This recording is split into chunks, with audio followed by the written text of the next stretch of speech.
comfortable standing for about an hour, or you want to sit down? What's that? Comfortable standing for about an hour, or do you want to sit down up here? No, I can.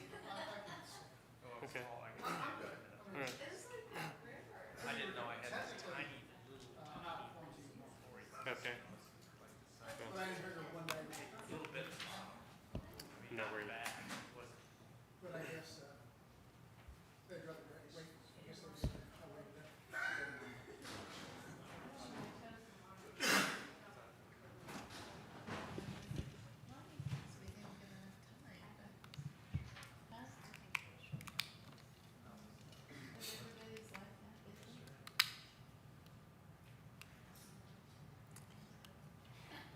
Okay. Let me know whenever the streaming has started, so I can go ahead and begin.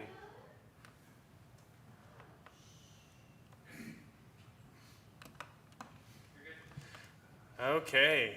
We're thankful that those of you who have made it are here. There's still people kind of streaming in. The typical polite 15 is what my wife calls it. Polite 15 minutes late. But we're going to go ahead and get started because I know that this discussion, I have no idea how long it's going to take. It depends on how many questions you guys have. But we're going to start with a prayer. I've prepared a PowerPoint presentation, and Marty and I are going to try to field questions and answer questions. And the goal for the meeting is to just make sure that we all understand the ideas that are being presented.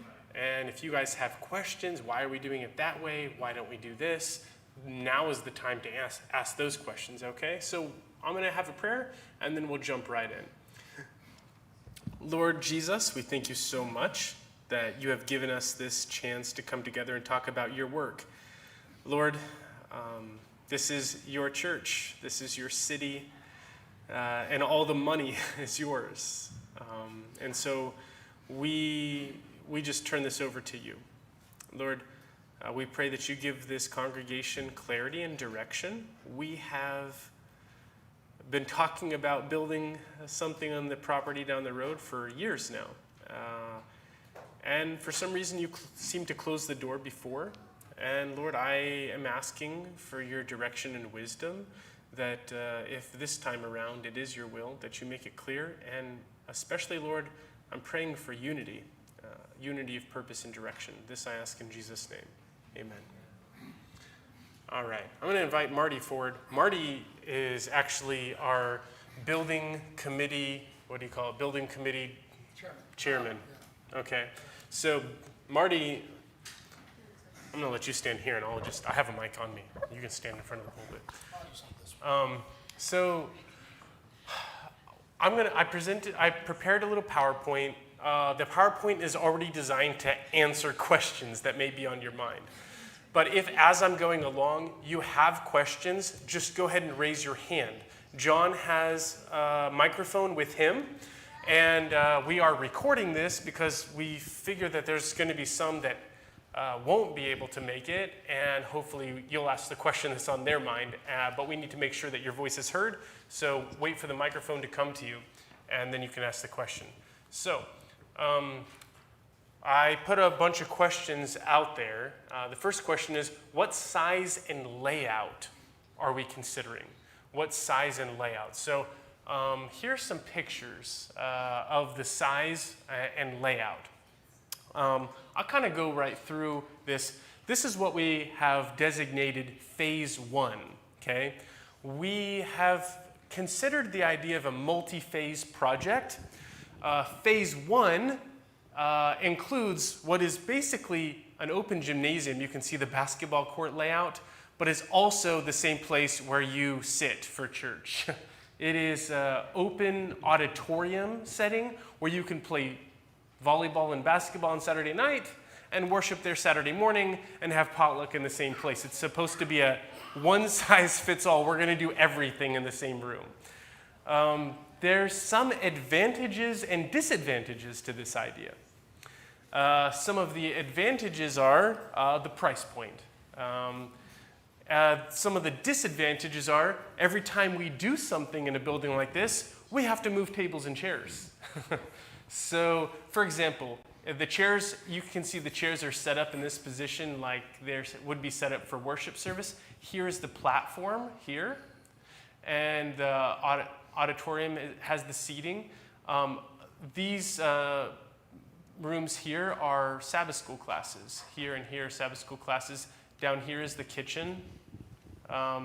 This is kindergarten and cradle roll with their own bathrooms in between. And over here is a storage for chairs and tables. This side includes bathrooms, men and women, and here's the lobby and the main entrances here and here.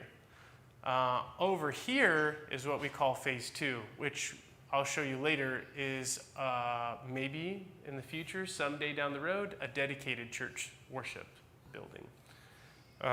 So I'll show you the whole picture. So what I showed you before was just from here over phase 1. This is an actual dedicated worship building, a church, which is phase 2. So everything that we're going to be talking about today in terms of money and all that is only considering phase 1. Phase 2 would happen sometime down the road, presumably when we pay off the loan for phase 1. Okay? So, Marty, do you have anything to add about the design layout? No, not really. I just, if anybody had any questions about this that we haven't spoken to y'all about, some of y'all may have seen some previous plans that we have from previous meetings. And the reason that we changed directions was those plans that we drew up originally were pretty elaborate. They were plans for a 30,000 square foot facility that included room for school, K through 12, and all that. And as we went back to look at this, with the cost of materials and everything, it became very apparent that that design was probably way, way out of our financial reach. And so the EC got together with the EC and said, okay, let's take a step backwards and say, what do we want? And what the consensus was is they wanted a multi-purpose facility. They wanted a facility that we could bring in the community and worship as well. So that's how we got to this design. And it's probably going to be 40% of the cost initially than what the original design was. Yeah. And you could also have functions. Yeah, this will allow you to do. Raise money to help pay. Yeah, we're going to come to the fundraising ideas options soon, and we welcome other ideas, but I'll explain some financial considerations. But in a building like this, I mean, everything happens here. Everything from Pathfinders to study whiz ideas to, everything from Saturday evening volleyball to church to everything. I mean, everything happens here. And, oh yeah, you were mentioning the overall, our previous design included approximately 30,000 square feet. This design, we're estimating somewhere around 12. It says 11 here, but we probably want to make some of these rooms larger, so it's probably going to be more towards the ballpark of about 12,000 square feet. Well, and the 11 doesn't include the bathrooms and the lobby. So, Well, I think it includes a bathroom, but not the lobby. okay. So I put the lobby in there because I think it should be part of phase 1. We could actually draw a line across here and cut off the lobby, and then we would have a building without a lobby, which we've already experienced that, and we see how much we enjoy it. Anyhow, any other questions about this layout before I move on and show you some other stuff? Yeah, wait for the microphone to come to you, but Magda. So I see a line through the middle there. Does that mean that one space room can be divided in two? This is the layout of a basketball court. This line here and the Okay. center line. You see this is actually a basketball court lines. So that's what the line is. We have discussed the possibility of getting those big things that divide rooms, but they said they're very expensive. You'll be surprised how much you can spend on those room divider things. And they really don't stop much sound. Now, you notice the dotted line here. We have talked about the idea of having this room here having those dividers, because it would be a lot less expensive than putting them here. And then we could have one like larger room for certain other functions. We're still toying around with the idea of having dividers possibly, but you have to realize that those dividers could easily cost over $100,000 for a room like this size. Yeah. Keep in mind that this is a basketball court, so it's very high ceilings. Yeah. Very high ceilings. Yeah, which would make it really expensive. You have to have really tall ceilings for a gymnasium, which is essentially what we're making. We're making a gymnasium that we're going to worship in. Some of the downsides to that are acoustics. We're going to have to evaluate acoustic issues. The other downside is it's just a gigantic room, and it's hard to divide it well. Okay. If you actually wanted to see this church here in Metro Atlanta, it's the Fayetteville Church. This diagram is based off what Fayetteville built for their church a few years ago. Fayetteville. Fayetteville. Also, there's a church in Gainesville that looks very much like this. Yeah. I mean, the church in Gainesville looks almost exactly like this. It is pretty much this exact thing with a few minor changes. They have a dedicated sanctuary with a gymnasium here and classrooms here and here, and the kitchen is in exactly the same spot. My question is, if you have one big open room, where do you have potluck? Yeah, in the same spot. In the same spot. So after church, you say, everybody grab a chair, everybody grab a table, And move over. and you turn the room. So we talked to the people in Buford Family Church, and they've been doing this for years and years. They have church in a warehouse, and that's what they do. They haven't been super into potlucks or whatever, but they've had many events where they move chairs around for, well, actually, let me correct myself. They have been into potlucks. They haven't been really into like Saturday evening activities, like sports activities. But they do this all the time. They say, everybody grab a chair, and bam, they can turn the room in like minutes. Like a matter of 15 minutes, you can take all the chairs and turn it into potluck. So we would have like round tables here. And the possible storage options for tables and chairs are this room here and under the platform here. Okay. The other thing too is in this diagram, we've got it laid out with all the chairs. That's probably a lot more seating that we're going to need initially. So it's conceivable that we could have just the two center rows and round tables where those outer chairs are in the beginning, and then expand the chairs as we need room. So we may not need this much space to start off with. Yeah, that's a good point. We can actually leave rounds like on this side of the gymnasium. I think, how many chairs did he say was here? I think it was close to 300. I think it was more than 300 chairs are actually able to be seated here. We were originally considering a church that would seat between 250 to 300 maximum. But then we also said we wanted a basketball court. We didn't realize that a basketball court is actually quite a bit more than that. I think he said that you could put like 400 chairs on a basketball court. Right. Okay, move on to the next question. David's got a microphone in his hand. Could you point out the kitchen? Yeah, kitchen is here. And according to our current ideas, nothing is set in stone here, but our current ideas is this is a warming kitchen. You see the two, we're gonna have warming ovens, and there's two islands, and it's not the type of kitchen that's like quote unquote full service. Anyway, because you can save hundreds of thousands of dollars between a warming kitchen and a quote full service kitchen. Yeah, Bonnie. But you can make a small commercial kitchen for not a lot of money. There's plans out there because, I mean, at some point we may want to serve community meals. And a commercial kitchen is not that expensive.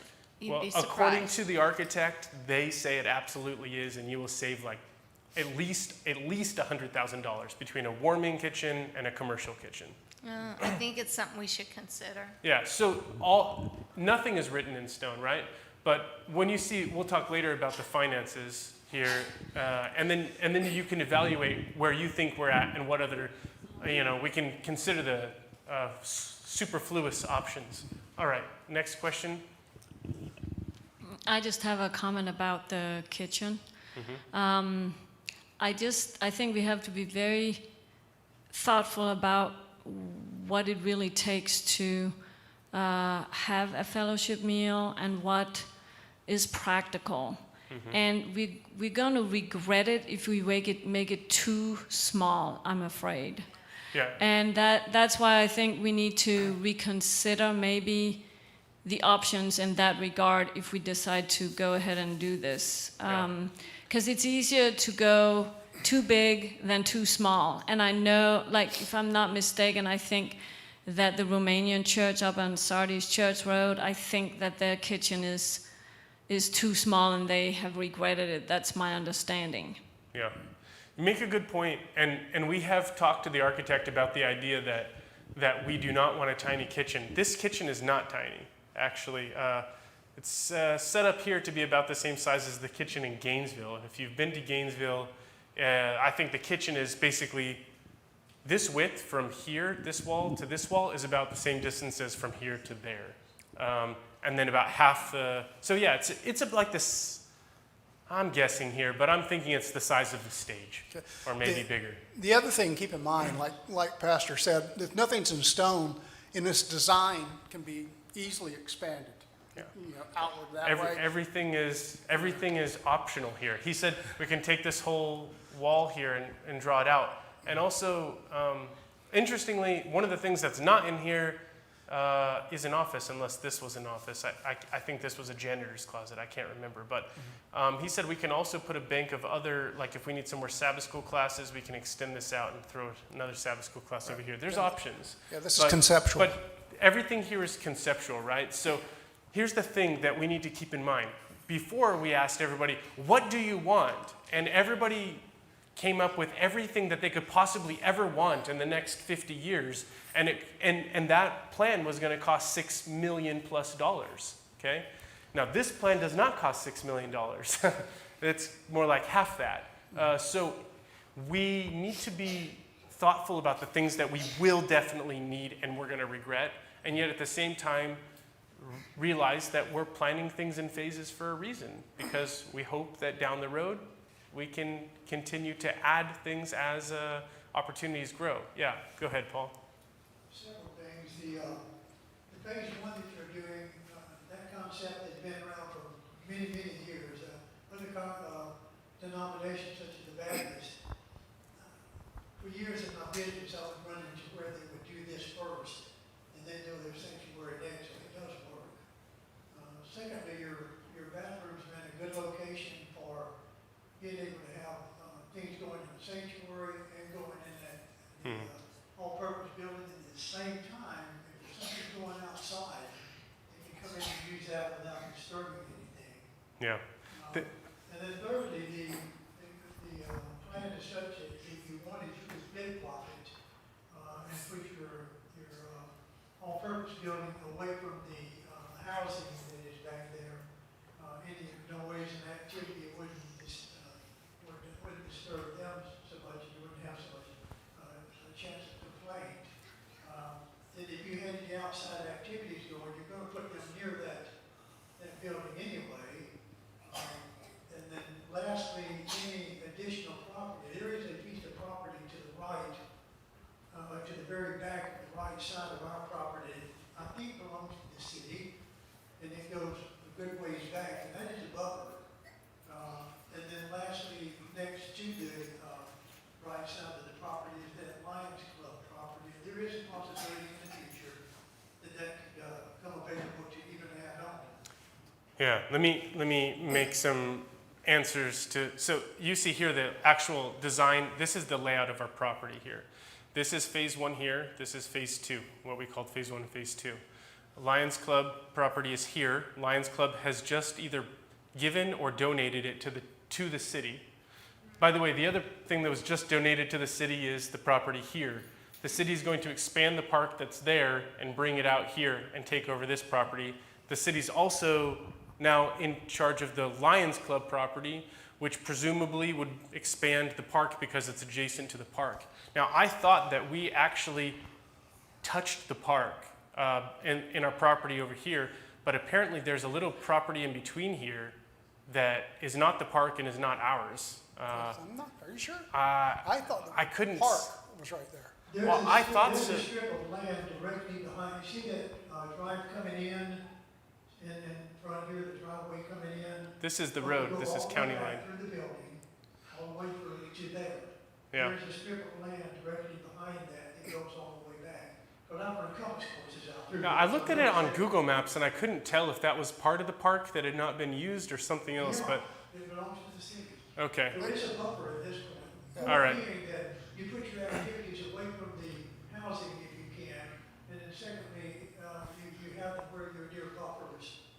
Yeah, there's housing here. The housing that Paul's referring to is there's housing along here. But you can see, this is County Line Road here, right here. This is County Line Road. This is our parking lot. This weird shaped thing is our parking lot, okay? And the outline here is the shape of our property. And the property that he's saying is a buffer is here. The park with the baseball diamonds are up here. And the Lions Club property is here, which now the park owns. So And you're he's saying the also city looking owns at this. your outside activities away from that road, which comes all the way around to that point where our property points in. Anyway, those are things to do. Okay. Well, this diagram here, the way that the parking lot and the church is set inside of that property line is somewhat to scale. So we'll have the ability to where these pictures are to add a field if we wanted to. Right here? If we wanted to add another building for whatever purpose, we have room to expand there as well.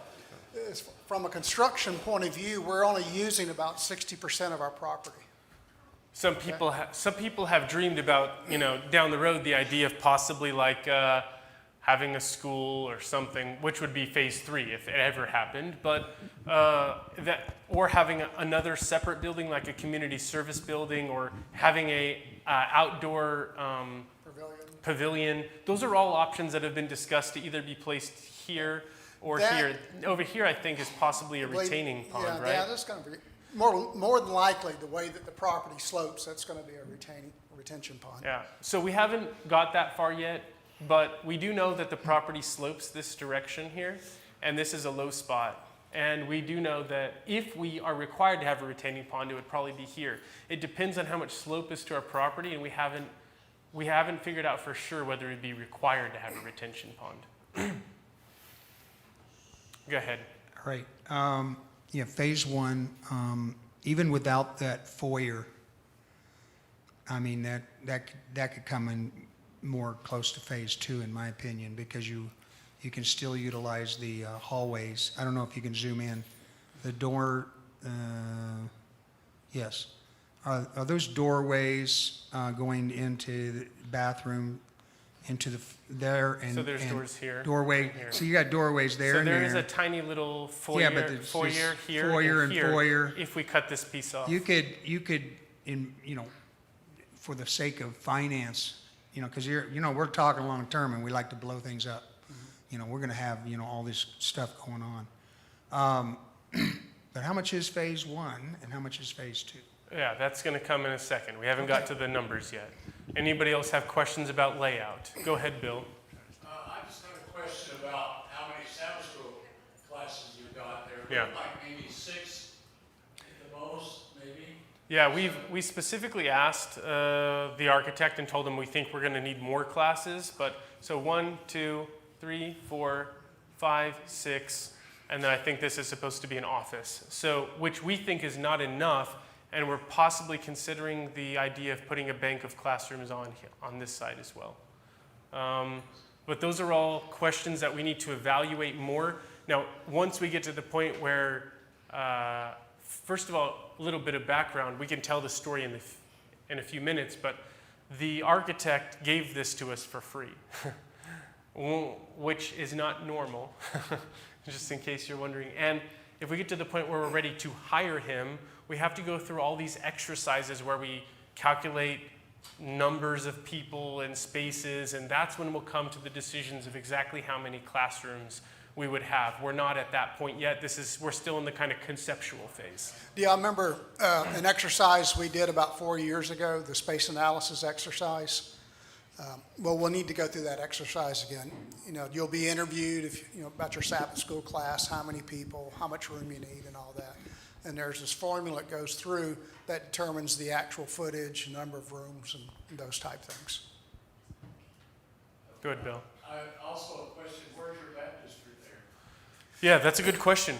This building has no space for a baptistry, which means we would probably have a mobile baptistry. Phase 2 would have a dedicated baptistry right here once we have an actual church. But this Phase 1 is not a dedicated church. It's a gymnasium that you worship in until you get tired of it and save enough money to move on to Phase 2. Well, we did talk to the architect, and there's mobile units that we can put up on the stage for Yeah. baptism. The Romanian church at the South Church, they took it out when they remodeled, and they never put one in, and they just pull out a mobile one, Yeah. Yeah. where the pastor doesn't even get in the water. Some churches have been using mobile baptistry things and keeping them in storage for many, many years. It's not that complex. I mean, obviously our dream is to have more baptisms, so down the road we'd want to have probably a dedicated one. But considering, it's not like you have a baptism every week, so I think we'd probably be able to put up with a stored one. Yeah, give the microphone to Magda. Back to the kitchen. You said it's a warming kitchen, but can we have at least one of those range ovens that you have in a house? Yeah, those are all questions There- that we haven't gotten to yet. Okay. But- This, I don't want to get ahead of myself, but I feel certain about this. We can have whatever we want. We just need to make the right decision. Yeah, Okay. whatever. Whatever So we want, we can put I in think there. the definition of a warming kitchen is it includes 1 or 2 warming racks, and it can possibly include like 1 range, but it doesn't have one of those huge dedicated like walk-in refrigerators. That is in those, what do you call the word that you used, Bonnie? Commercial kitchens have walk-in refrigerators and that type of stuff. It wouldn't include a walk-in freezer and a walk-in refrigerator. Well, when I refer to a commercial kitchen, I'm referring to your sinks. They're all special. They're all stainless steel. We don't need a walk-in refrigerator. I mean, And there's separate freezers. right. We don't need anything like that. But I mean, as you've heard, there's plenty of women here that we need to renegotiate our kitchen when the Yeah. time comes. Yeah. Because and there's a simple way to do it. I mean, you gentlemen can take over a potluck one week and check it out. You'll be on our same page. Well, we will defer to you. All right.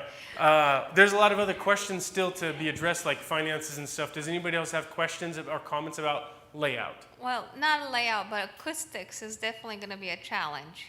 What's that? Acoustics is going to be a challenge. Our church in Idaho met in the gymnasium for a year, and it was very difficult to have good sound in there. People couldn't hear what was going on in the front and the back. That's a good question. Were you Well, gonna? I have a question about that real quick. Was that a real gym though? Yeah. Like, okay. Yes. Because we had this exact same setup at the church I went to in Wentzville, Missouri for years, and the acoustics were fine.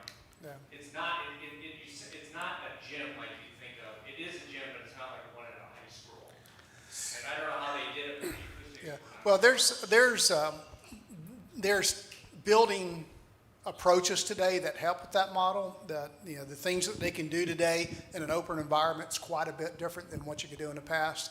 In addition to that, I forget what it's called, but there's these dampers that you can put on the walls, up high that absorb sound. So there's options available to us to make the sound very palatable for us. So the Gainesville church has some sound dampers that they put on their walls. And there's also flooring choices are a major component of acoustics. There's a lot of different options. Obviously, you would not have carpet in a gymnasium-type building, but there's lots of other flooring options other than just concrete that cork. actually work well for sound dampening. They all come with the cost, and we'd have to evaluate the cost-to-benefit ratio of all of those items. But yeah, it's something to be considered. So I just want to make a comment about the sound. Being part of the music program here at our church, I just want us to be really thoughtful about what we do, because there's nothing worse than getting this built and then we figure out that, you know what, the sound is horrible. And when we start to have music going, it's just a big mumble sound. So, you know, I think we can't just brush over it and think it's not a big deal, because it can be a big deal. Yeah. So I that's agree. just all I want to say. I think we all There's a agree lot with of there's a lot of churches that meet in auditoriums, tons of them, and they have come up with one of the other things that actually really helps with acoustics and echo issues is the chairs themselves. So we'd likely have some kind of upholstered chairs, which actually kind of helps, just like carpet does, to absorb sound. So there's lots of different options to address the questions of acoustics. The other thing too is the sound system that we have here would probably not function in this environment. So part of our budgeting is making sure that not only do we do acoustically whatever we can in our construction, but we also get the right type sound system that matches that kind of construction as well. So you're right, there's a lot of thought that needs to go into it, and we need to make sure that we are methodical and careful about how we approach it and do it the right way. Looks like Stephen has his hand up. He wants to address the sound. Yeah, I have a question of where would we have the sound AV section, and how would the wiring be integrated Yeah, that's to the gym? I have no idea. Yeah. We have not thought that far in advance currently. That's something that's going to take some forethought. In the current design that we have, which of course is conceptual, there is no PA booth set up. So that's going to take some discussion with you and others, and some idea processing here. I have one follow-up. There's another church that has a metal roof, and there's zero cell signal inside the facility. So you can't get messages, you can't get any communication from the outside. That's how the church, the Romanian church is on Sardis Church. Yes. Absolutely no service. I want to make sure that that is addressed and we don't fall into a similar problem. Is that a benefit or a problem? Well, if That's a wonderful thing. We got all you guys won't have anything better to do than to pay attention during the church service. yes, it Just has a benefit, but when somebody's trying to communicate to the sound person, that doesn't happen. Yeah, and I'm just teasing, of course. We'd want only people who have permission to use cell phones to work. We'll have a special signal box for them. Pastor, hang on a second. Well, we have to wait till you get a microphone. Go ahead, Bonnie. Just a couple other thoughts to acoustics. We need to be mindful of our members that have hearing aids, because that's a big thing. The other thing is, what about a mother's room? And would there be one of those side rooms Yeah. that could be a mother's room with a window? Yeah, that's a good question. One of the ideas we were discussing is making possibly, I think this one was possibly a mother's room, but it would be set up just like the mother's room is here, not with a glass window. It would be set off as like they would have a TV in the room, which, because the way this schematic is currently set up, the other option would be here between the kitchen and the cradle roll. Anyway. I think it would be better on this side, because I think the mother's room now, I mean, it's been a long time since I've been in there with kids, but you really can't focus on the TV for the worship service. Yeah. Can you really focus ever in a mother's room? I don't know. I mean, at Duluth, it seemed to work. There was a window there. The mother's rooms, I'm seeing more and more and more and more mother's rooms with TVs. It's the trend of the future. Okay. What'd you say? Mother's rooms with Yeah, that makes TVs sense. and not glass. That makes sense. The other thing, you know, again, this is from the Duluth church years and years ago. We had to have like two 2 and sometimes 3 Sabbath school class, adult Sabbath school classes in the sanctuary. And I'm wondering if that would be possible Absolutely. in there. Absolutely, Oh, yeah, absolutely. there's so much space Yeah, here. You guys, yeah. Okay. We would think we'd at least have 4 classes in this area. literally, And- you can put like 400 seats in this space. Okay. So and there's options, you know, because the place is modular, you can put up some rounds and say, for example, one of the ideas that Fernando's been pushing is the idea of moving more towards small group Sabbath school classes. So you could have some rounds over here for one Sabbath school class, some rounds over here, and split it up in quadrants. You can probably do way more options with a room like this than you would be able to do in a room with pews. Go ahead, Bill. Well, it was just one thought on the sound. The sound is awful here if you sit in the back. And I do have hearing aids. I was at, I haven't sat in the back in a long time, but I sat in the back this Sabbath. I got half of what was said. And maybe that's just my hearing problem, but it is terrible in the back. Yeah. Thank you for your feedback, Bill. Ula had her hand up a long time ago, and I think she maybe was. Did your question get answered, Ula? Okay. All right. I'd like to move past the layout questions unless somebody has a burning desire to answer have any other questions about layouts answered. There's a few pictures in here on possible interior image. This is conceptual again, what the interior of the room might look like. Yes, sir. And then this is another conceptual idea of what the exterior of the building could look like. If I could just say one more on that interior. Bathrooms, you can go back to the bathrooms in the middle. Looks like right there, that last image you had of the real life, that they had a big old area in the middle, and they had bathrooms like on each side. So if you look at the hallway on one side and the hallway on the other, right? Yeah. Put those together in the middle. And put the bathrooms against. Put the Put bathrooms up. up against the wall and have the entrance coming in. Well, we wouldn't. Well, that's See, exactly because where. Eventually, I know, eventually we're gonna have phase 2, but we won't have phase 2 for a long time. We're Yeah, okay. Think about phase 1, Yeah. getting rid of that big old extra Yeah. right there, cost. Yeah. Okay. Cut this off And here. you're only dealing with bathrooms split, male, female, and having the entrance right in the middle. Yeah. That's a very good idea. Actually, that makes sense. So he's saying put this bathroom up against this wall, put this bathroom up against this wall, and then put doors here. Right there. You can always Yeah. adjust. And then if you add this lobby on later, it would be a T shape. That goes Yeah. with- You still have the 2 exterior doors, though? You would get rid of the doors here, and you would just have doors here on this side. That would be Okay. Well, here again, keep in mind, there's parking on both sides of this building. So you want to make sure, So you can get in through the front, you park on one, you go that way. So there's doors here, and then there's doors here. Okay. It's just a sidewalk. That Right, right there okay. is just a sidewalk getting into Okay. the building. Okay. All right.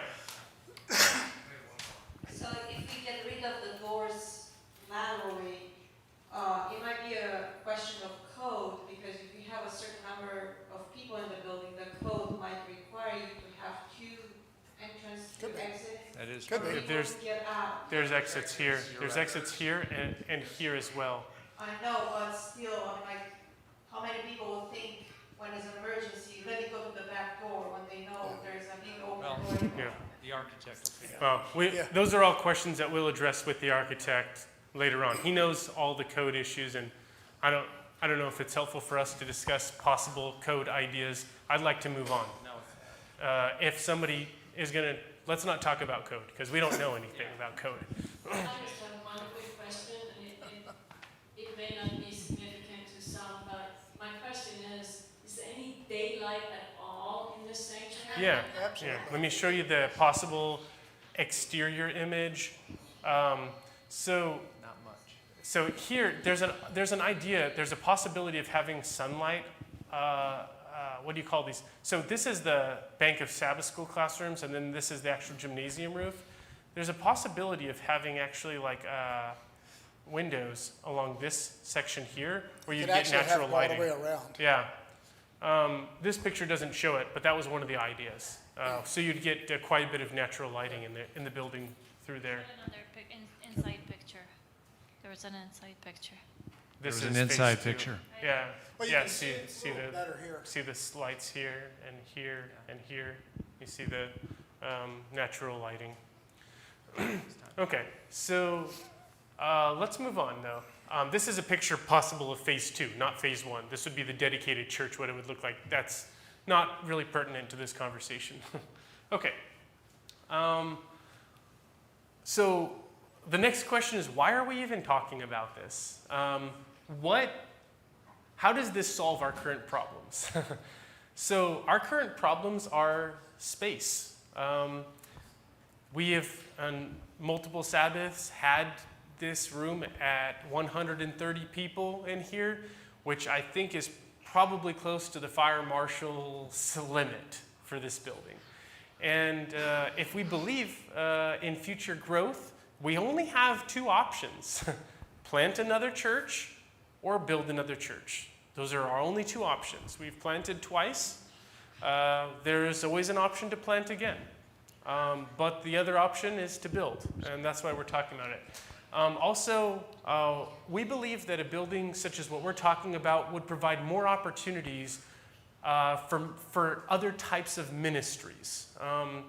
For example, if we wanted to do something that would be like a banquet for the city or something like that, we just have limited capacity for those types of things in a building like this. And a building like what we're talking about would provide us with opportunities along those lines.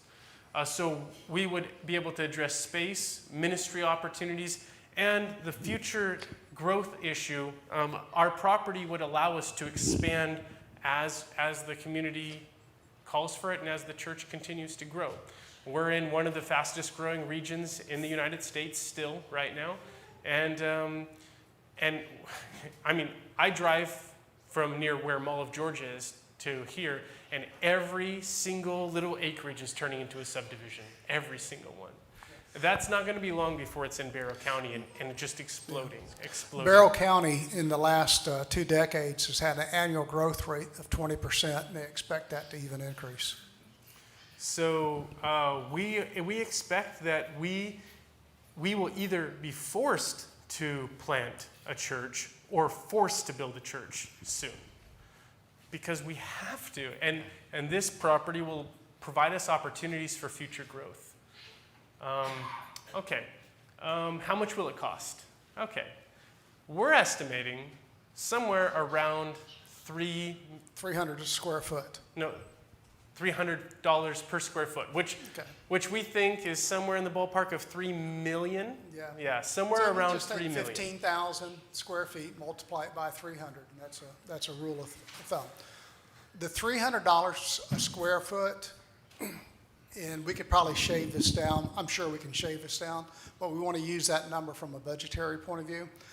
But that number is all inclusive. It is new sound system, chairs, carpet. It is everything that we would need to move into a new facility. That's parking that lot, includes- everything. Yeah, so that $300 a includes square the foot. land work, the plumbing, the parking lot, the hooking of the utilities, the building, the finishing, the interior fixtures, the interior furniture, the kitchen items, like everything. That's an all-inclusive number, the number that he's quoting at $300 per square foot. Okay. So that's a conservative guess. We think that we would like to plan for a number like that, because then we won't be surprised, hopefully, later on.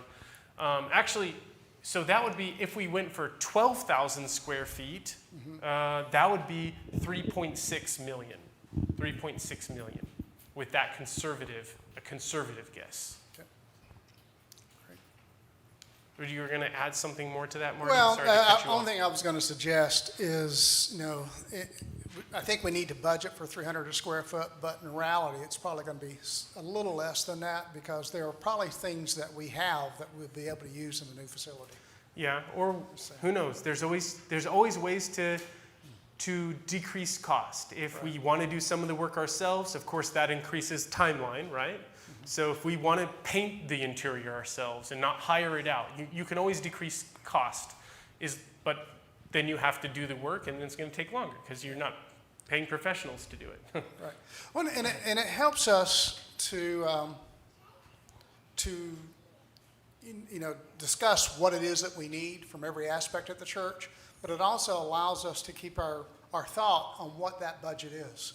So you don't have to go to the growth committee to say, well, what's it going to cost? You know, as you're sitting in meetings and we decide to go from 12,000 to 15,000 initially, then it's a simple math equation. Okay, what do the costs just go to? Those type things.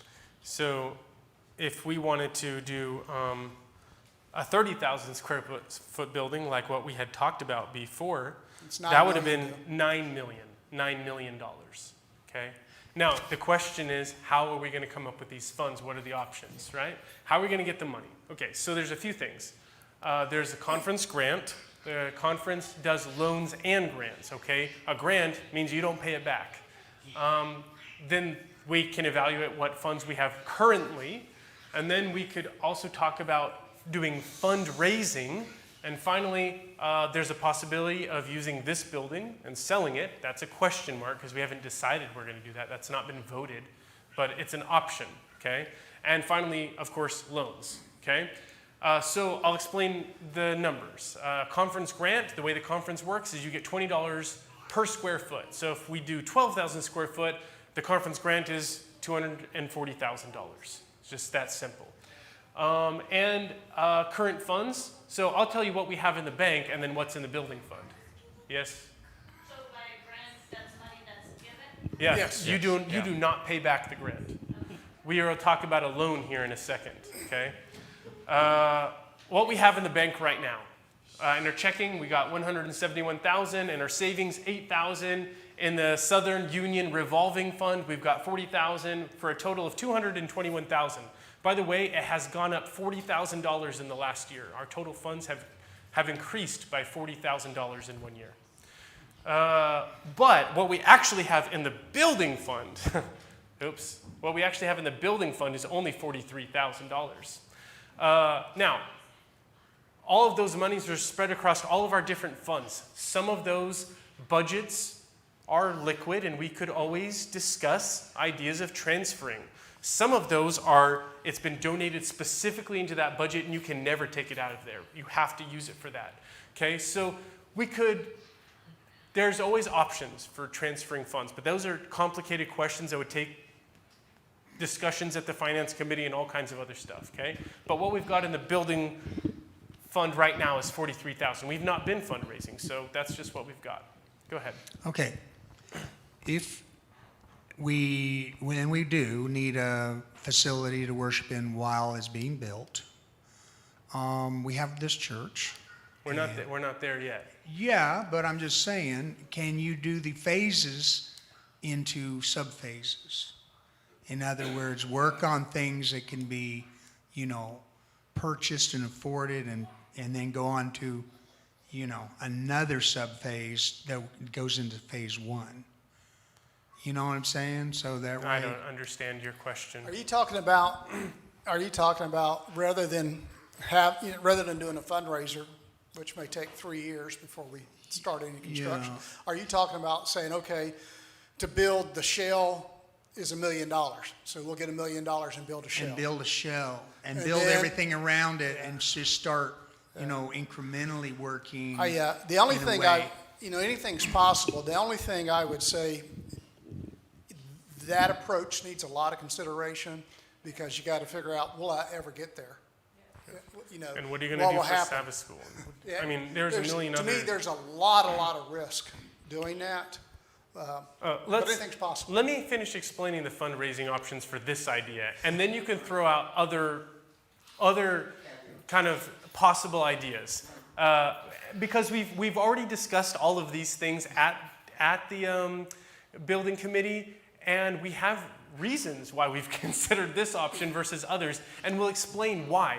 That's one of the final questions is, why did we think of this instead of that?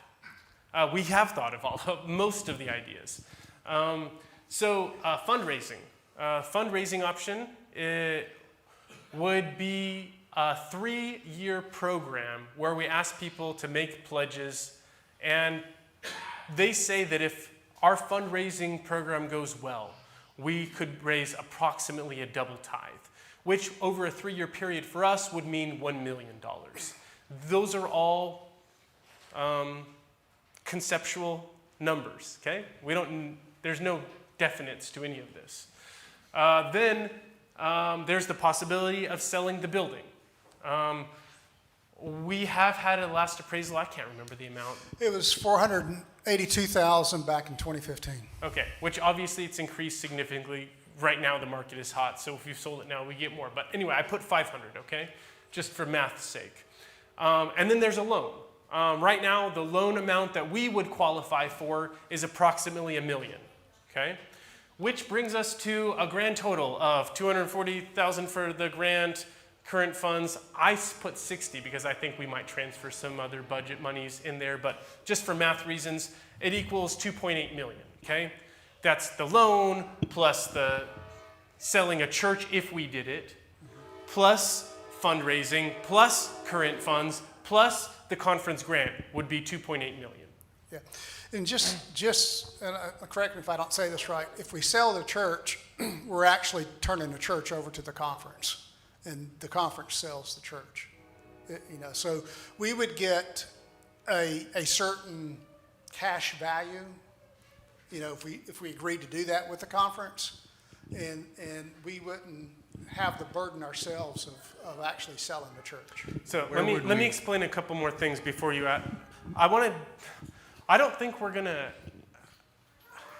we can't address the question of whether, we won't vote on the question of whether we would sell the church or not, because that's so far down the road, we're not ready to make those decisions. But let me explain a couple of things. First of all, in order to get the loan, you have to have some cash in hand. The conference will not give you $1 million loan unless you have at least 35% of that money cash in hand in the building fund, not just in all of your funds, okay? They want 35% cash in hand in your building fund, which means we would have to have $350,000 in the building fund. We've got $40,000, okay? They told us, we asked, well, could we consider the building that we have as collateral towards the cash in hand? They said yes, but only if you definitely 100% vote that you are going to sell it. Not that you have to sell it and move out of it and meet nowhere, but you have to vote that you are definitely selling the building. Then we can consider the building that you have as cash in hand towards your loan amount. So that would resolve us being able to get a loan sooner, because if we don't do that, then we have to fundraise a few $100,000 to even get a permission to even get a loan. I'm not saying that we should definitely sell the building. I'm just saying those are the questions we have to think about, pros and cons as to selling the building. All right, we'll open up for questions now. Once you sell the building, then you got to be in the new place, or you have to have some place to worship. Yeah, so we would. So there has to be some progress made before we'd even come to that. Yes. Absolutely. So all we have to do in order to get the loan is to vote that we're going to sell the building, okay? The conference will allow us to remain in this building if we choose to do that. Not that we have to sell the building. It's not a requirement. There's other options in the world. But if we voted to sell the building, we would continue worshiping here until the new building is available. And that's the way it would work. There's plenty of downsides to selling the building. I think this is a good location, but go ahead, David. Yeah, I think you're going where I am. I'm just going to throw a couple of things out there just to think about. One would be what you just said, the location of this building. It's a big difference between having a church on the corner in downtown, if you will, versus a church in the hole down the street, which is not easy to find. The other one would be, no matter, when you talk about growth, you're going to grow. If you're planning on growing, you will grow into whatever you build. So if you can go say that I got a new building and it's going to solve my growth problem, but it only solves the growth problem until you fill it up. One can decide that stay with a smaller building, stay with the church, and your growth problem is you got to go and make a new church, got to go plant another church. But, and which would put you in a situation where you might want to say, can we build something down the road that doesn't preclude us from making it into a church, but starts out completely as a community type center and lets us move in that direction in a place at a pace that may be less expensive. And I'm just throwing those ideas out there.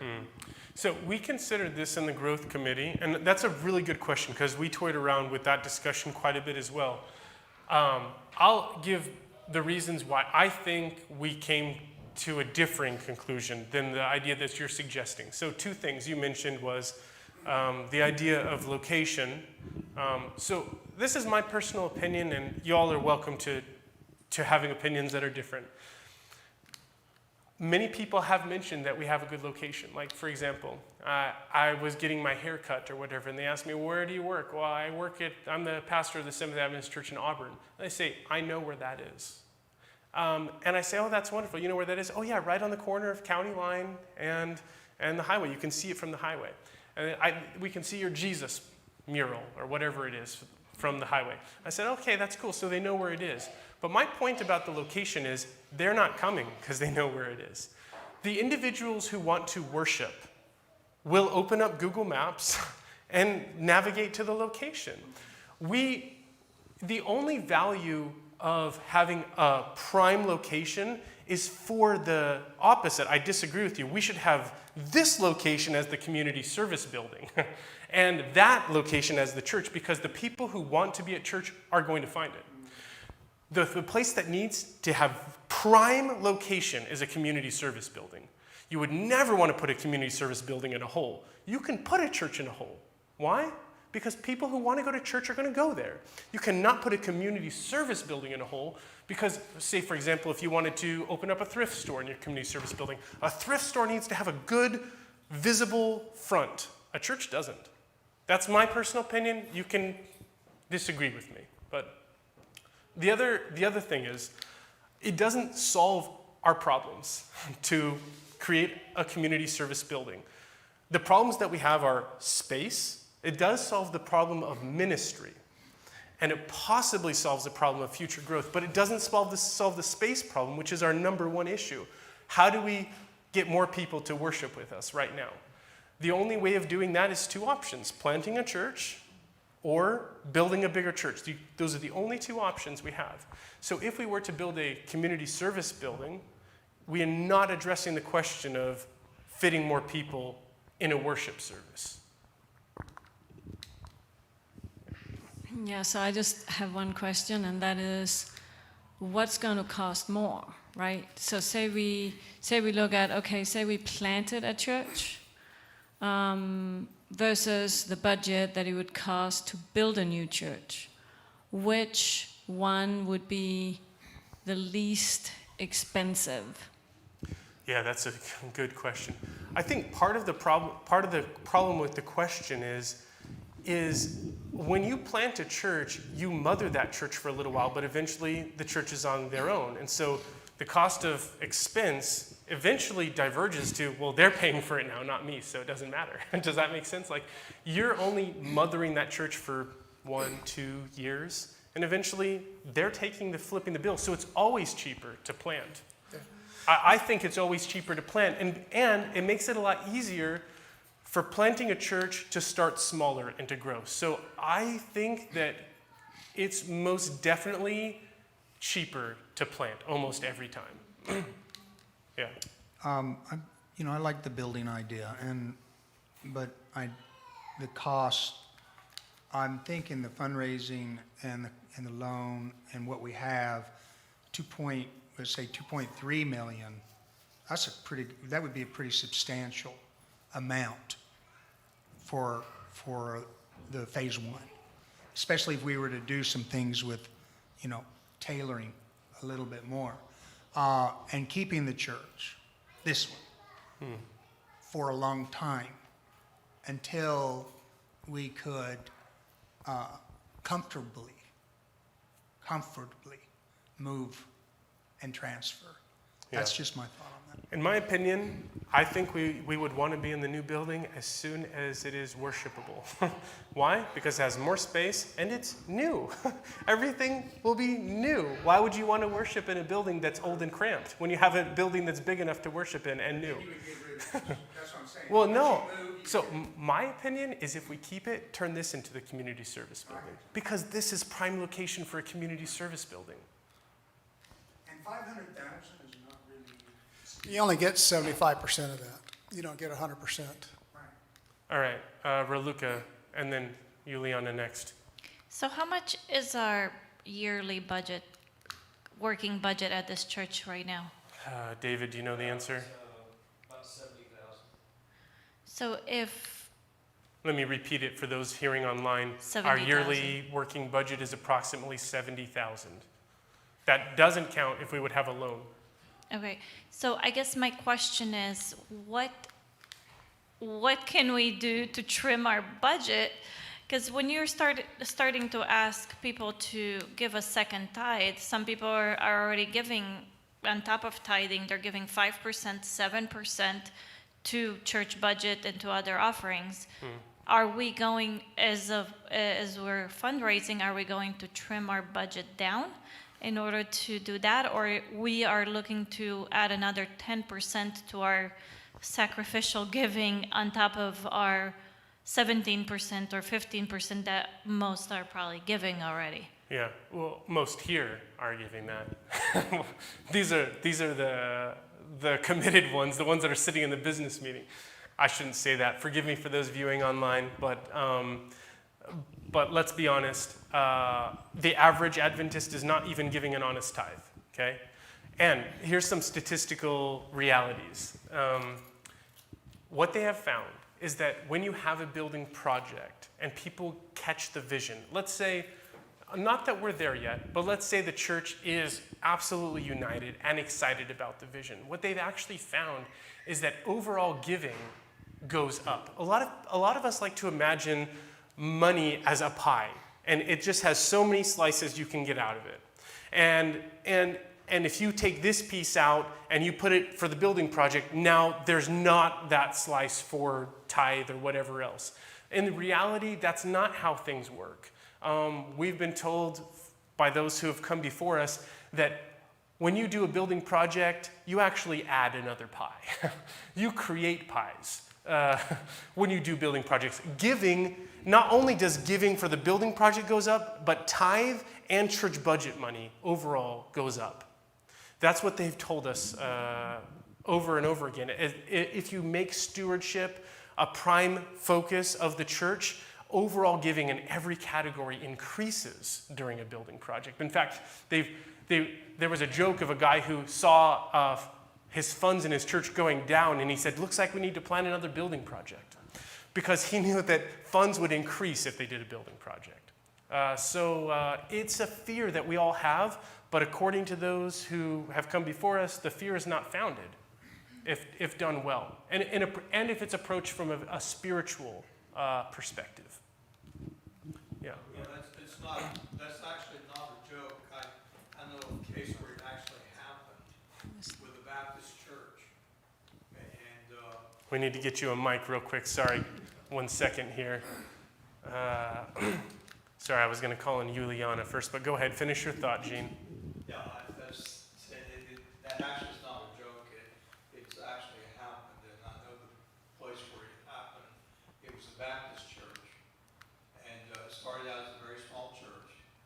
And every time the budget would start getting tight, pastors say we need a building project. And it's a huge church today. It's in Spartanburg, South Carolina. I watched the growth of it, and that was exactly his method. Yeah. When budget gets tight, we start a building project. Thank you, Gene. So somebody who's got a lot of experience, it can verify that this is legit. All right, Juliana, your question. Well, it's not really a question, or maybe it is. So this building that we're here, it's an old building, and as we all know, it has problems, lots of them. So if we decide to keep this, we'll add to, because we'll have to plan for a budget to keep this building free of, we know what, and pay for the electricity, pay for everything. So it's not like if we keep the building, yes, we're gonna have a community center. So we build another church and we keep this building. So, I don't know, the budget has to be really miraculously to have 2 buildings to manage. Maybe God will work miracles, but I'm just hoping. Yeah, well, obviously, it depends on how active your community service building is, like in terms of, how much it costs, how much are you running the heat, the electricity, the AC, and obviously maintenance is maintenance, but those are all questions that we don't know the answers to.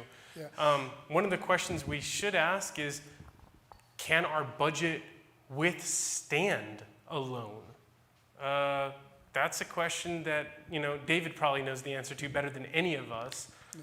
I'll give you my personal opinion right now. I think the answer is yes. We're going over and above our budget every month. And if we talked about stewardship and made a higher goal, I believe we would meet it. But we don't need to be frivolous, right? Those are questions that we need to think about. Go ahead, Marty. If there comes a time where we pursue the idea of moving to a new church and converting this to a community service, I would recommend we have a serious conversation about how can we make this community service a revenue generating opportunity as a standalone option in itself. And we have examples of that in Chattanooga, with the Samaritan House. You got the Fish of Walton County. They're all tremendous success stories of how churches came together and created the self-sufficient enterprise serving the community. Anyway, so that would be my take and recommendation. If that's the choice we make, then let's look at what options are truly available to us. It's an idea that we've been kicking around for a little while now, and we're really interested in the idea. But yeah, we're only considering ideas that would be self-sufficient. And all of those ideas are essentially funded by a thrift store. The thrift store is the financial generator that brings in the money to do all the other community service projects. But Can it be like a wedding, you rent it for weddings or other events? Can it be a renting venue? Will that bring, I don't know, this is just an idea. It may be, like you said, frivolous, but Well, anyway. I don't want to get too off track, but what you have to think about is what's my revenue per square foot? Okay, how much revenue can I generate per square foot? And that's the model that thrift stores and retail stores operate off of. So when you start having those discussions and you look at a venue, how often do I rent it? Do I generate $10 a square foot? Does $10 a square foot meet my financial goals or not? I don't know. But you have to look at it from a profitability standpoint. yeah.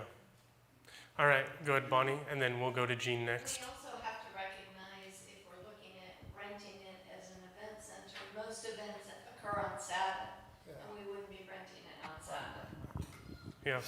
Yeah, I have questions about the possibility of an event center. I just don't think it would work in this building. But anyway, Jean, go ahead. The other thing you have to consider, that becomes taxable money.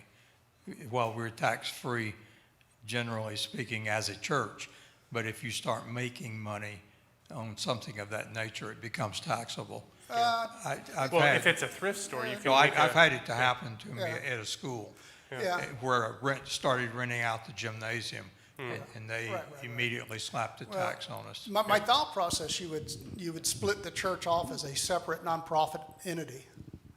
Even though if it had tax liability, it would be a separate entity and a liability separate from the church itself. Yeah. Those are all good questions that we've been considering, and which will probably, I'm sure, help us as we discuss the question of whether to sell the church or not. So, a couple of the questions that we need to address is if we kept the church as a community service building, what are our dreams for community service? And would this building function well as that? That's one of the questions that we need to address. Number two, we need to address the question of, exactly what ministries we would do, and then how we would achieve those. So the other thing is, if we want to do a fundraiser, we will have to do a fundraiser if we build $3 million project. We will have to do a fundraiser. And if the fundraiser does take 3 years, some people have talked about the idea, like what Kirk said, building over time, like building something and meeting in that. And it's very complex. Those ideas are extremely complex. There's been a lot of churches that have got themselves in trouble doing stuff like that. They said they were going to start meeting in something. They never finished it. They never could get another loan because it wasn't worth anything. It was a disaster. And what? The Bible talks against the idea of building as you go. The fool that starts building and cannot finish. Yeah, count the cost before you build. Yeah. Those ideas are super complex. So once again, I think the two questions that we have to address about the building is, how soon do we need the loan? Would we need it before we had $350,000 in a building fund? If we did, then it would be helpful to use the building as collateral. Number two, if we are confident that we want a church down there, because it solves our problems of actual worship space, then what would be the value of keeping this? And does the future community service ideas that we dream of fit within this? Anyhow. Did you have a question, David, or comment? Yeah, I'm just going to say that I think that if this is going to work, it will catch fire in the church. We won't have any problem raising the money, and if this is God's will to do. Amen. The thing about it is, I'm a little disappointed at the attendance today, although I have no idea who all is online. It might be more than crowded, but in order for, at least my definition of catch fire, this room needs to be closer to full than closer to empty. And that's what I'm concerned about. I'm loan adverse, but I'm also old, so that may be part of that. But I'd like to see it fill the fire that the people of this church really do. Yeah. I think it's probably going to be wise to have another discussion in the future where we can invite more people. We planned this with probably not enough for notice. So anyway, we got the results of probably not well enough advertising it. I agree with you that if the church is united, it'll happen. But perhaps a better statement is if it's God's will, it will happen. And I think one of the ways that we evaluate and see that it's God's will is the consensus and unity. But that's one of the reasons why we've scheduled a day of prayer and fasting. So we're scheduled for October 2nd, Sabbath October 2nd, to have a day of prayer and fasting. The purpose of today is to get some of the questions answered. Then to have a day of prayer and fasting and say, okay, God, I understand the answers to my questions. Now I need to seek your will. And get the whole church genuinely seeking God's will and direction on it, and then we'll have another meeting or two. The next meeting, hopefully, will generate more energy and interest, but it's inevitable that things like this, energy builds. It takes time for people to become excited. We've been, for those of us who have been talking on the growth committee, we've been talking for a while, and so we're pretty excited about it, but we've been talking about it for a year now. Pastor Joseph and I were talking earlier in the week about this meeting, and he had what I thought was a great idea. It's challenging, for people to come out on a Sunday afternoon, at 4 o'clock, because a lot of people are getting ready for work, a lot of folks are watching football or whatever the case may be. But he suggested that in our next meeting after the prayer and fasting in October, that we could plan a Sabbath afternoon event and then at sundown go into a business meeting. That way we could maybe attract a lot of folks to the church for this event, whatever that event is. Something with food. Something with food. Yeah, something with food.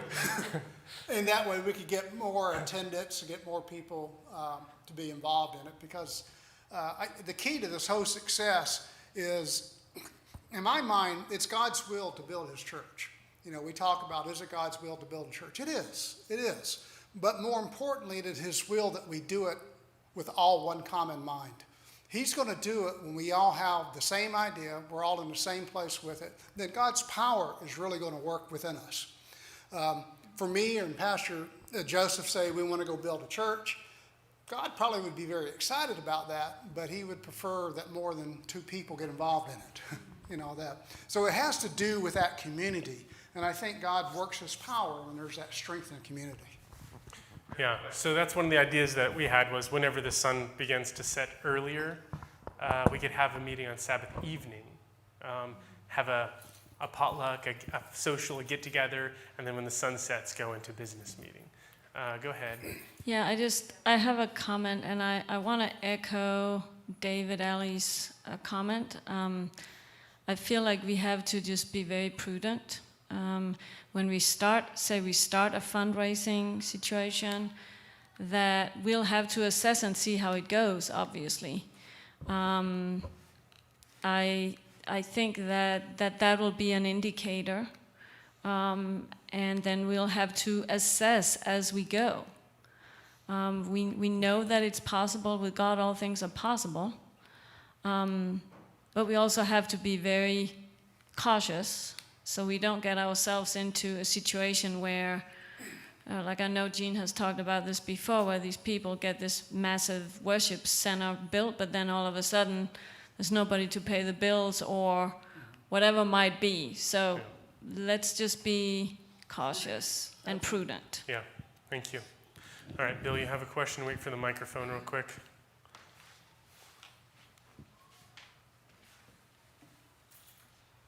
What's the crayon? Well, I was thinking about what you said. You've been talking about it. We just hear a little bit. We're not all talking about it, but there's a way to do that. That's through promotion. And I was in a Catholic church to hear a concert, and I looked at it, oh, this is a pretty nice church, and they had a plan to build another church. And I'm looking at this, man, that's a big project, and they had a thermometer, it's about 80%. It raised almost 80% of it. And I'm looking, I don't know what's wrong with this one, you know, but they promoted it. It's set in the front of their church. And I think that, if to rally the people, we need to hear about it up front and often not be afraid of it. I know there's some Adventists don't like any kind of promotion, but I believe promotion is good. Yeah. So, a couple comments on that.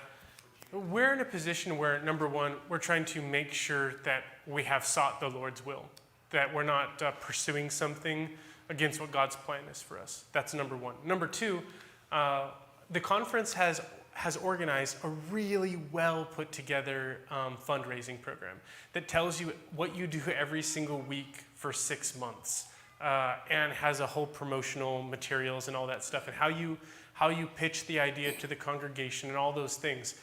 We would need to, if we decide that we're definitely wanting to build, we would nominate somebody to be the director of this, and they would have their own group of leaders promoting it. Right now, our goal is to get the idea in front of the church enough for them, to pray about it enough for them, for us to seek God's will enough so that we can be confident that it is God's will for us to even take the next step of fundraising. Go ahead, honey. 2 things. I think it's going to work. I really think it's great, and I think we should not be scared of it because it can work. I honestly think probably the $350,000 could be raised by the end of the year if we all really thought about it and put our hearts to it. And second, maybe Marty can share a little bit about the architect and how that came about, because maybe not everybody heard, and it was God's leading towards that happening. So I don't know if we still have time for that or not. Sure. Marty, Yeah. I think it's powerful to share stories. Go ahead, Marty. Well, so as you know, we've been working on this for a long time, and we worked with an architect here local, and he ended up, he's a great guy, and we've spent about a little over $15,000 with him drawing up these plans. And anyway, so we came to the conclusion that that's the wrong plans. This is not the church that's for us. So as I said, we had an EC meeting, and they said, let's go do a multi-purpose church. Anyway, so I wasn't sure how to go about that, so I got on the internet and started Googling multi-purpose churches and those type things, steel building constructions and all that kind of stuff. Now, keep in mind, we've met with a conference 4 or 5 times, maybe more than that, and you know, 2 individuals in particular that kind of guide church, you know, local churches on what to do to build a church. And we've asked them, you know, what are some sample plans? You know, can you give us some groundwork on how to do this? And they really never offered anything up. So we started off calling places and emailing people about this multifunction facility. And Joseph and I talked with some people that we absolutely don't want to do business with. There's no question about that. But at the same time, it was through those people that another door would open, and then another door would open. And it finally led to us having 2 or 3 Zoom meetings with this company that doesn't build churches per se, but they manage church projects. And what they do is they sit down with you and they go through what you want to do, and then they go out and find the resources to do this. Now, here again, I get the cities messed up. I think a couple of guys were in Colorado, maybe there was one in Minnesota and all that. And keep in mind, up to this time, every door had been closed to us. Everything that we tried to do took us down to a dead end or to a unpleasant experience. And I won't get into it, but like Leather Creations, you know, we were trying to get an easement, and that turned out to be very unpleasant how that turned out. So the doors were things just did not seem to be working for us. But we kept pursuing and we calling these companies. And we finally met with this company a couple of times, and we were really trying to understand what it is that they actually do, because it was not obvious to them. My thought was they build churches, but they actually don't. But they actually connected us to an architecture firm in Chattanooga, I believe, and that had actually been building churches for the conference. And so, you know, at this point, Joseph and I were a little skeptical about what's going on here. So Joseph reached out to the conference and said, hey, do you know this company that says they build churches here in Chattanooga? You know, and they said, yeah, we do know this person.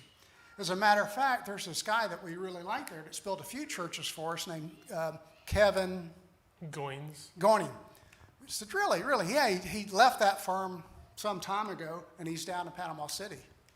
So we ended up, because our experience with this other company was just unprofessional. There was just some things that were lacking that they were doing in the meetings. So we reached out directly to Kevin, and when we talked to Kevin, it was like a breath of fresh air. Kevin is a very spiritual man, very religious man. And he has actually built a number of churches in this conference. You know, the Fayetteville Church is one of the churches he built.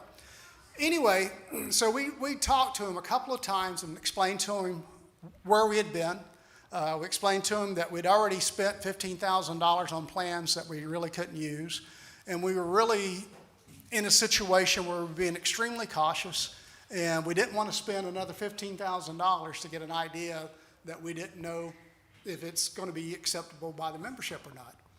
And so we were very frank with him, and Kevin was very honest with us. Anyway, Kevin reached out to us and just said, I was moved to do these plans for you. I don't know why, but there was just this feeling that God was impressing upon me to do these plans for you. And he gave us those plans at no charge. And I've actually talked to him a couple of times since then, and he said, you know, and I said, I feel bad, we're moving a little slow. And he said, no problem at all. Ever since I've actually started working with you, I've gotten real busy. So he was blessed as well. But it seemed like the door finally opened up for us and got us connected with the right person. And the thing of it is, in working with Kevin is such a breath of fresh air to be able to communicate on a level that you can understand what they're telling you. Bill is a great architect, but he's challenging. He is so technical. It's very difficult to follow what he's actually trying to communicate to us. But anyway, Kevin has done this, and was a little surprising, maybe disappointing at the same time, when we reached back to the conference and said, we met with Kevin a couple of times, we really like him. He says, yeah, we'd really recommend him. And it was like, well, why didn't you do that 5 years ago? Well, what took you 5 years to finally recommend an architect to build us a church? But anyway, I felt like God is saying, over these years, I do want you to build a church, but you're going about it the wrong way. And then finally, he says, okay, you're finally on track. Now, I want you to work with Kevin, but I want you to go back to your church and get everybody on the same page first. And I think that's where we are today. Thank you, Marty. It's a good story. Yeah, it's encouraging. All right. It's already 5:30. Unless somebody else has some other questions that are pressing. I don't have a question. I just want to make a comment real quick. I'm really excited about moving forward with something like this. And I don't know where I heard this one time, but somebody told me that once a church pews are like 2/3 full, or people will turn, they don't even come in. Mm-hmm. And I just, this last weekend I noticed, or just yesterday, it's almost full. I mean, if you walked in, it'd be hard to find a seat. So I think we're in a position that we should, move forward. People in American culture do not want to be side by side. And it's true, once we get to a certain amount, we're not going to grow anymore. When the parking lot is full and the church is full, people will just not come. They just won't come anymore. You can't be too empty either. Yeah. It's a very fine line. Well, we're not too empty. Oh, in a building like that, we would probably almost look empty when we started, but the cool thing is they're not set pews, right? So you put up as many chairs as you need. And the way the building is shaped, you can put tables for potluck on one side and then keep one side for the sanctuary. And so it won't look like we're a tiny group meeting in a massive building because there's flexibility in organization. Yeah. I was just going to comment. I agree with Raluca about the $350,000. That's not a lot of money when you have a group of people that, as you expressed, in unity. And I think if I agree about promoting it from the platform, Pastor Joseph, you're a very enthusiastic person when you present things, and I think that's what it's going to take, is that enthusiasm. Yeah. And $350 is not a lot of money. I think a stewardship program in our old church in Nebraska, there was a little bit of a slump when some very wealthy people stopped donating. And on Thanksgiving, we decided to have a Thanksgiving stewardship program. And I mean, I can't even tell you the handful of people, how many thousands of dollars just came in. And we also had a international food meal after that, where people were asked to donate, and just, I don't know, there were probably 40 people, and got about $5,000 in one evening. And things like that could be done. And I could also tell you stories from the Romanian church. They built the church in Lawrenceville with a handful of immigrants that probably most of them never made any more than $8 an hour. And they were able to just build the church from nothing. A lot of them did put in a lot of work themselves on the building, but there's a lot of money that was put in there too. And I think that with the right cheerleader up front and with the right, I want to say a little bit of begging with a little bit of enthusiasm behind it, I think people can catch the vision and really go with it and be sacrificial. And the other thing, you can never underestimate how God works inside of people. If y'all ever talk to Pastor Jeff about his building project in Florida, it's an interesting story. But right when they thought their project was going to collapse, they had I'd say it's a member, but he wasn't a full-time member. He's the Cookie Man. If y'all know who the Cookie Man is, he's from Alabama. He owns a franchise of cookies. But he ended up giving that church $500,000. You know, and it was just a place that he worshiped while he visited Florida. He wasn't really a member. So you never know. Like you say, if you have, like Bill says, when you're actually advertising it and you have an active program and all that, you never know who'll come through the door and willing to make a significant donation. I think it was also Pastor Jeff that somebody either had a horse or win the lottery for $1 million and sold the horse for $1 million. No, it was not him? No, that was, that's a church in this area, but it's not Pastor Jeff. At least Bill Bramlett, our architect, tells that story. Oh, okay. Yeah, Sorry. the It guy was. had a racehorse that he sold, and they built a church out of I have a thought that I may be off on, but I know the individuals who came here once, and one of the reasons that one of the fellows said we shouldn't build a church that the community's too poor. So that they're just, you look at your tithe and you look at the income in your community, and I thought, well, where's Nehemiah? We need one. I drive by new subdivisions every day being built around me, and they're $300,000-$400,000 houses, and right down the street from us, they built these, and they were sold. In fact, I'm helping some people look for houses, and the houses are sold before the sticks are even put up for a frame. I mean, it's amazing, and I don't know where they're all coming from, but they're building houses everywhere around here. And to say, use the idea that the community's poor. It is true. This community, there's poor people. But I went riding with one of our church members in his airplane out here at Winder. Every bay was full. He said you can't get a bay in that airport now. So there's people with money too. Yeah. All right. Thank you. Thank you for your support and encouragement and excitement. Let's have a closing prayer and just ask the Lord to direct our paths. I think the first thing is to involve more of our people. So let's ask for God's leading. Lord Jesus, thank you for an opportunity to come and talk and kind of evaluate ideas, options, and questions. Lord, we just want to do your work. This is your ministry. This is your city. We want to serve you. We want to serve you the best way that we possibly can. Lord, we believe that to grow, we need something outside of this. We need to either plant or build.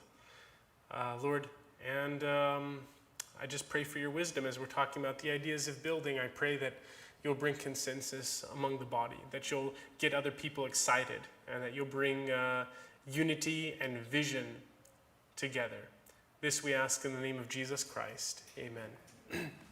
All right. Thank you all for being here, and we'll keep you updated. Remember the announcement for October 2nd, a day of prayer and fasting. A couple of announcements about that day. That same day, they're doing Pathfinder Investiture, and so we're going to do a day of prayer and fasting, and then there's going to be Pathfinder Investiture, and then we're going to eat together, okay? So we'll break our fast together here at church. That's on October 2nd? October 2nd. God bless and have a good night.